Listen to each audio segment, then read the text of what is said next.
हीरापुर गांव में जग्गू अपनी बीवी राधा और अपने पिता श्यामलाल के साथ रहता था। जग्गू बहुत ही आलसी इंसान था। वो कोई काम धंधा भी नहीं करता, बस पूरे दिन या तो सोता रहता या फिर अपने आवारा दोस्तों के साथ इधर उधर घूमता रहता। उसके पिता और उसकी बीवी उसकी इन हरकतों की वजह से बहुत परेशान थे। अरे बेटा राधा, कहाँ हो? जी पिताजी। जरा उस आलसी इंसान को उठाओ और उससे बोलो कि वो मेरे साथ मालिक के खेत में चले। मैंने मालिक से इसके काम की बात कर ली है और वो इसे रखने को भी तैयार है। पिताजी, आपको तो पता ही है कि ये कभी नहीं सुधरेंगे। आप इन्हें कितना भी बोल लो, ये कोई काम धंधा नहीं कर सकते। बेटा तू उससे बोल कि मैंने कहा है, और हाँ, मुझे खेत में जाने के लिए देरी हो रही है तो मैं खेत में उसका इंतजार करूंगा। ठीक है पिताजी, मैं अभी उन्हें जगा देती हूँ। आप आराम से खेत में जाइए। श्यामलाल के कहने पर राधा जग्गू को जगाने जाती है। अजी उठिए, देखिए पिताजी बहुत गुस्सा हो रहे हैं और उन्होंने आपको खेतों पर बुलाया है। राधा के 3-4 बार जगाने के बाद भी जग्गू नहीं उठता। अरे बाढ़ आ गई, बाढ़ आ गई, बचाओ मुझे कोई, गांव में बाढ़ आ गई। अरे चुप करो, इतनी देर से जगा रही हूँ, लेकिन तुम हो कि गधे बेचकर सो रहे हो? क्या है, चैन से सोने भी नहीं देती है। इतना अच्छा सपना देख रहा था। तुम बस यहाँ पड़े पड़े सपने ही देखो। वहाँ पिताजी तुम्हारा खेतों में इंतजार कर रहे हैं। क्या तुम सुबह सुबह मुझे खेतों में भेज रही हो? अभी समय ही क्या हुआ है? समय? जरा आँख खोल के देखो, दिन के 12 बज गए हैं और पिताजी तुम्हारा खेतों में इंतजार कर रहे हैं। अगर वो गुस्सा हो गए तो आज तुम्हारी खैर नहीं। तू जाकर अपना काम देख, पिताजी को मैं देख लूंगा। कितना आलसी इंसान है ये, मैंने आज तक ऐसा आलसी इंसान नहीं देखा। राधा गुस्से में वहाँ से चली जाती है। चल जग्गू, ये लोग तो बोलते ही रहेंगे, तू थोड़ी देर और सो ले। शाम को जब श्यामलाल खेतों पर से घर आता है तो राधा से बोलता है, अरे राधा बेटा, तूने इसे खेतों पर नहीं भेजा, मैं सुबह से इसका इंतजार कर रहा हूँ। राधा श्यामलाल को सारी बात बता देती है। न जाने कौन सी नशुभ घड़ी में ये पैदा हुआ है, कोई काम करने को राजी नहीं है ये इंसान। इसने तो मेरा जीना हराम कर रखा है।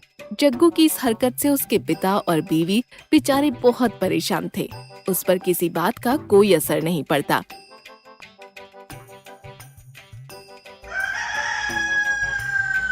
एक दिन श्यामलाल की तबीयत खराब हो जाती है और उसे जरूरी काम से खेतों पर जाना होता है। अरे जग्गू, जरा आज मेरी तबीयत कुछ ठीक नहीं है और मालिक ने जरूरी काम से आज खेतों पर बुलाया। जरा आज तू खेतों पर चला जा। श्यामलाल उसको बार बार बोलता रहता है, लेकिन जग्गू पर कोई असर नहीं पड़ता। तब गुस्से में श्यामलाल उस पर से चादर खींचता है। क्या है पिताजी, आराम से सोने भी नहीं देते हो? इतनी देर से तुझसे बोल रहा हूँ, तुझे मेरी बात समझ में नहीं आ रही है क्या? पिताजी मैं थोड़ी देर में चला जाऊंगा, मुझे थोड़ी देर और सोने दो। तुझे दिन भर सोने के अलावा और कुछ काम नहीं आता है? शर्मा जी के लड़के को देख, कैसे वो अपने बाप का नाम रोशन कर रहा है, और एक तू है जो बस दिन भर या तो सोता रहेगा या फिर बाहर घूमने चला जाएगा और फिर घर आकर खाना खिला लो। बस यही काम है तेरे पास। अरे पिताजी परेशान क्यों हो रहे हो? देखना एक दिन मैं भी आपका नाम रोशन करूंगा, जिससे आपको मुझ पर गर्व होगा। तू पहले घर के तो काम कर ले, नाम तो तू बाद में रोशन कर दियो। श्यामलाल की बातों का जग्गू पर कोई असर नहीं पड़ता और वो चादर ओढ़कर सो जाता है। सुन, यहाँ ऐसे बिल्कुल भी नहीं चलेगा। अगर इस घर में रहना है तो तुझे मेरे साथ खेतों में चलकर काम करना पड़ेगा, नहीं तो तू इस घर से निकल जा। श्यामलाल की ये बातें सुनकर जग्गू गुस्से में उठकर बोलता है, मुझे भी अब इस घर में नहीं रहना, चला जाऊंगा मैं यहाँ से। मेरी तो इस घर में कोई अहमियत ही नहीं है। जब चला जाऊंगा यहाँ से तब तुम लोगों को मेरी अहमियत पता चलेगी। हाँ जा, जब बाहर जाकर ठोकरें लगेंगी तब तुझे अकल आएगी। जग्गू गुस्से में घर छोड़कर जाता है। अजी सुनिए, गुस्सा मत होइए, वो तो पिताजी ने गुस्से में आपको बोला है, रुक जाइए। नहीं राधा, मुझे जाने दे। जब तक मैं यहाँ से नहीं जाऊंगा तब तक पिताजी को मेरी अहमियत पता नहीं चलेगी। राधा उसे रोकती रहती है, लेकिन जग्गू नहीं रुकता और गुस्से में घर से निकल जाता है। पिताजी, आपको इन्हें इतना गुस्सा नहीं करना चाहिए था। देखिए अब ये घर छोड़कर चले गए। राधा बेटा, तू परेशान मत हो। जब इसे ठोकरें लगेंगी बाहर तब इसे अकल आएगी, तब ये वापस घर आ जाएगा बेटा, तू परेशान मत हो। जग्गू अपने गांव से निकलकर जंगल की ओर जाता है और उसे चलते चलते रात हो जाती है। अरे मैं क्या करूं, मैं तो चलते चलते जंगल में आ गया। यहाँ पर तो जंगली जानवर मुझे खा जाएंगे। कैसे भी करके इस जंगल से बाहर निकलना होगा। जग्गू जंगल में चलता हुआ आगे बढ़ता है कि तभी उसे दूर से एक रोशनी दिखाई देती है। अरे इस जंगल में ये रोशनी कैसी? अभी जाकर देखता हूँ, शायद मुझे यहाँ कोई मिल जाए। जग्गू उस रोशनी की ओर बढ़ता है। वो जैसे ही उस रोशनी के पास पहुँचता है तो देखता है कि वहाँ पर आग के पास डाकू घेरा लगाकर बैठे हैं। अरे ये यहाँ तो इतने सारे डाकू हैं। जग्गू डरता हुआ जैसे ही पीछे होता है, उससे गलती से वहाँ रखा हुआ सामान गिर जाता है। तभी वो सारे डाकू जग्गू की तरफ देखते हैं। अरे अरे ये क्या कर दिया मैंने? तभी उन डाकुओं का सरदार मलखान सिंह जग्गू से आकर बोलता है। कौन है तू और इतनी रात को इस जंगल में क्या कर रहा है? कहीं तू पुलिस का आदमी तो नहीं है जो हम पर नजर रखने आया है? रब पकड़ो इसे और बांध दो। नहीं नहीं मुझे मत पकड़ो। वो मैं इस जंगल में भटक गया हूँ। मैं इस जंगल से बाहर जाने का रास्ता ढूंढ रहा था तो मुझे ये रोशनी दिखी, इसलिए मैं इस रोशनी के पीछे पीछे यहाँ तक आ गया। ठीक है, तुम आज रात यहाँ रुक जाओ और सुबह होते ही अपने घर चले जाना। चलो, अभी रुकने का तो इंतजाम हो गया। जग्गू को दुखी होकर सोचते हुए देख मलखान सिंह उससे बोलता है। क्या हुआ? क्या सोच रहे हो तुम? कुछ नहीं, मैं बस यही सोच रहा था कि कल सुबह मैं कहाँ जाऊंगा। क्यों, तुम्हारा कोई घर बार नहीं है क्या? अगर मैं इनको बोल दूं कि मेरा इस दुनिया में कोई नहीं है तो शायद ये लोग मुझे अपने साथ यहीं रहने दें। क्या हुआ, तुम अब किस सोच में पड़ गए? नहीं नहीं, वो मेरा इस दुनिया में कोई नहीं है। मैं बचपन से ही अकेला हूँ। क्या तुम्हारा इस दुनिया में कोई नहीं है? जी, मेरा इस दुनिया में कोई नहीं है। ठीक है, अगर तुम चाहो तो तुम हमारे साथ यहाँ रह सकते हो। ये बात सुनकर तभी चरण सिंह डाकू आकर मलखान सिंह से बोलता है। सरदार, हम लोग इसको जानते नहीं हैं, तो हम इस इंसान को अपने साथ कैसे रख सकते हैं? मुझे ये ठीक नहीं लग रहा है। ये बेचारा इस दुनिया में अकेला है और अब से ये हमारे साथ ही रहेगा। पर सरदार, मैंने कह दिया ना, अब कोई इस बात पर बात नहीं करेगा। तुम्हें खाना बनाना तो आता ही होगा। खाना? मैंने तो आज तक एक गिलास पानी तक नहीं उठाया और अब यहाँ पर खाना बनाना पड़ेगा। चलो कोई नहीं, अभी हाँ कर देता हूँ, नहीं तो फिर मैं और कहाँ जाऊंगा। क्या हुआ, मैंने पूछा खाना बनाना आता है या नहीं? जी सरदार, आता है। और नाम क्या है तुम्हारा? सरदार, मेरा नाम जग्गू है।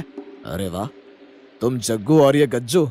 ठीक है, तुम कल से गज्जू के साथ काम में हाथ बटा लिया करना। जी सरदार, मैं काम कर लूंगा। आपको कभी किसी शिकायत का मौका नहीं दूंगा। चलो, अब मुझे कहीं भटकना नहीं पड़ेगा और आराम से यहाँ रहने और खाने को भी मिल जाएगा। जग्गू उन डाकुओं के साथ रहने लगता है।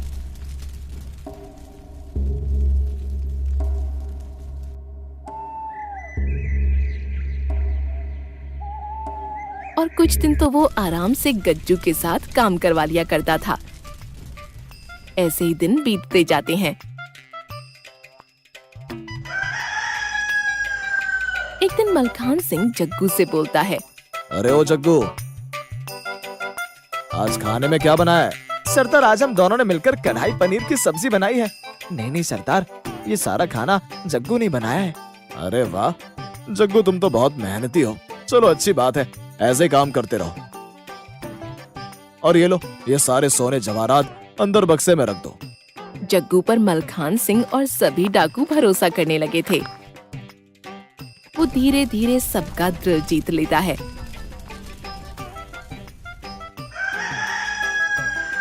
लेकिन उसका आलसपन उसका पीछा कहाँ छोड़ने वाला था। वो फिर से आलसियों की तरह सोता रहता और जब भी कोई उससे काम के लिए बोलता तो वो कोई बहाना लगा दिया करता। अरे जग्गू, मेरे लिए एक कप चाय बना ला। सरदार, मेरे पेट में बहुत तेज दर्द हो रहा है, आप गज्जू से चाय बनवा लें। मलखान सिंह गज्जू को चाय बनाने के लिए बोलता है। सरदार, अभी तो मैं सारा काम कर चुका हूँ, आप इस जग्गू से चाय बनवा लीजिए। अरे ये बोल रहा है कि इसके पेट में दर्द हो रहा है, तो जा तू चाय बना ला। सरदार, काम के समय पर ही इसके कभी पेट में दर्द तो कभी सर में दर्द हो जाता है। मैं पूरे दिन सारा काम करता हूँ, ये बस सोता है और खाने के समय पर उठकर खाना खा के फिर सो जाता है। ये मैं क्या सुन रहा हूँ? तुमने तो कहा था कि तुम मुझे शिकायत का कोई मौका नहीं दोगे, लेकिन ये क्या है, तुम्हारी तो अभी से इतनी शिकायतें आने लगी। नहीं, वो सरदार, कुछ दिन से मेरी तबीयत ठीक नहीं है, वो बस इसलिए। नहीं सरदार, ये झूठ बोल रहा है। मैं दिन भर सारा काम अकेले करता हूँ। वैसे अकेले काम करने में मुझे कोई दिक्कत नहीं है, लेकिन अगर ये यहाँ है तो इसे मेरे साथ काम करवाना पड़ेगा। देखो जग्गू, अगर तुम यहाँ रह रहे हो तो तुम्हें गज्जू के साथ काम में हाथ बटाना पड़ेगा। तुम अच्छे खासे तंदुरुस्त हो, अगर गज्जू सारा काम कर सकता है तो तुम क्यों नहीं कर सकते। देखो, अगली बार मुझे तुम्हारी किसी से भी कोई शिकायत नहीं आनी चाहिए, नहीं तो मैं खुद तुम्हें यहाँ से निकाल दूंगा।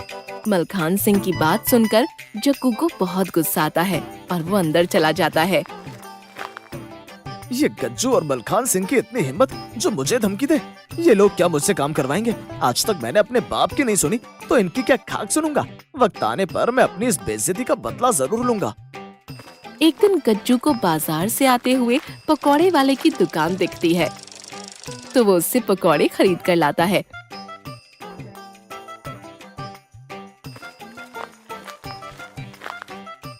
और वो सबको एक एक पकौड़ा दे देता है और बचा हुआ एक पकौड़ा जग्गू को दे देता है।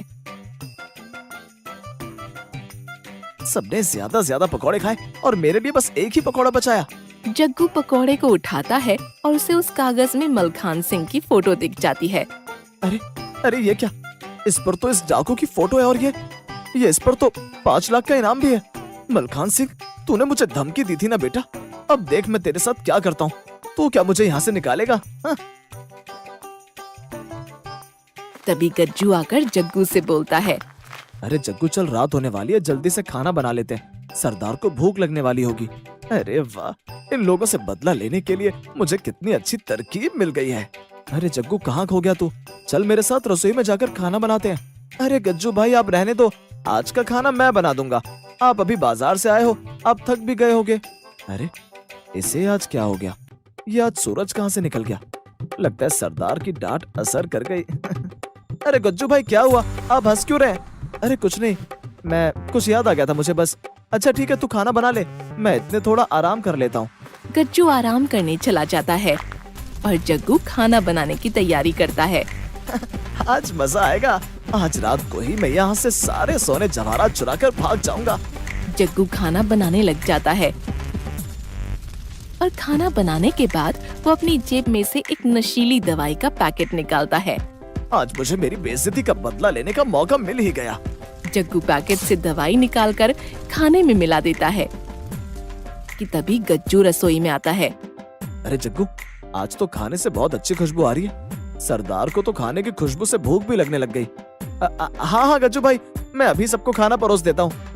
जग्गू सारे डाकुओं को खाना परोस देता है और तभी गज्जू से बोलता है, अरे गज्जू भाई, आप भी खाना खा लीजिए। ठीक है, मुझे भी खाना दे दे। जग्गू गज्जू के साथ सबको खाना परोस देता है।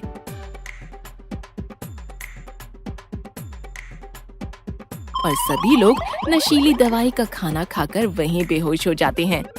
लगता है दवाई का असर हो गया है। यही समय है, मैं बक्से में से सारे सोने जवाहरात लेकर यहाँ से भाग जाता हूँ। जग्गू बक्से में से सारे सोने को एक थैले में भर लेता है और भागता हुआ जंगल से निकलकर पुलिस स्टेशन पहुँच जाता है।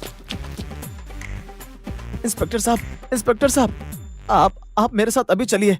अरे क्या हुआ? कौन है भाई तू? और तेरे साथ कहाँ चलो, ये तो बता पहले। जग्गू इंस्पेक्टर को मलखान सिंह डाकू के बारे में सब बता देता है।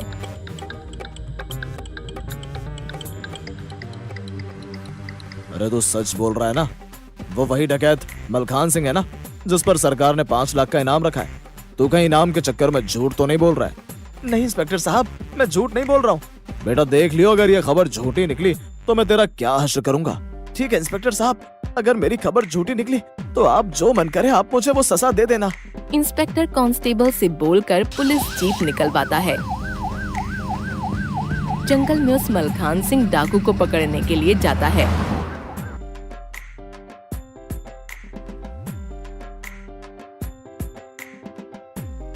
अरे तू तो सही कह रहा था, ये तो वही मलखान सिंह डाकू है। पर ये सब की हालत क्या हो रखी है? कहीं ये मर तो नहीं गए ना? नहीं इंस्पेक्टर साहब, इन लोगों को कुछ नहीं हुआ है, बस ये लोग बेहोश हैं। अरे देख भाई, तुझे कल सरकार से इस डाकू को पकड़वाने का गांव में सबके सामने इनाम मिलेगा, ठीक है? तो तू अपने पूरे परिवार के साथ समय पर पहुंच जाइयो। क्या सच में साहब पूरे गांव के सामने मुझे इनाम मिलेगा? हाँ भाई, तूने इतना अच्छा काम जो किया है तो तुझे इसका इनाम तो मिलना ही चाहिए। अब पिताजी को मुझ पर गर्व होगा। इंस्पेक्टर सारे डाकुओं को लेकर पुलिस स्टेशन चला जाता है और जग्गू अपने वो सोने जवाहरात लेकर अपने घर निकल जाता है। जग्गू को घर में आते देख उसकी बीवी और पिता खुश हो जाते हैं। ये लीजिए पिताजी। श्यामलाल उस थैले को खोलकर देखता है तो हैरान हो जाता है। ये तो इतने सारे गहने कहाँ से लाया? तू कहाँ से चोरी करके आया है? हाँ पिताजी, लाया तो मैं ये चोरी करके हूँ, लेकिन ये चोरी मैंने डाकुओं के घर से की है। क्या? डाकुओं के घर से? जग्गू राधा और श्यामलाल को सारी बात विस्तार से बता देता है और वो इंस्पेक्टर द्वारा की गई बात भी बताता है। पिताजी और राधा, तुम दोनों कल समय पर तैयार हो जाना और मेरे साथ इनाम लेने चलना। अगले दिन पुलिस वाले सभी गांव वालों के सामने जग्गू को 5 लाख का इनाम देते हैं। देखा पिताजी, मैंने आपसे कहा था ना कि मैं भी उन शर्मा जी के लड़के की तरह अपना नाम रोशन करूंगा। फिर वो तीनों खुशी खुशी अपने घर चले जाते हैं।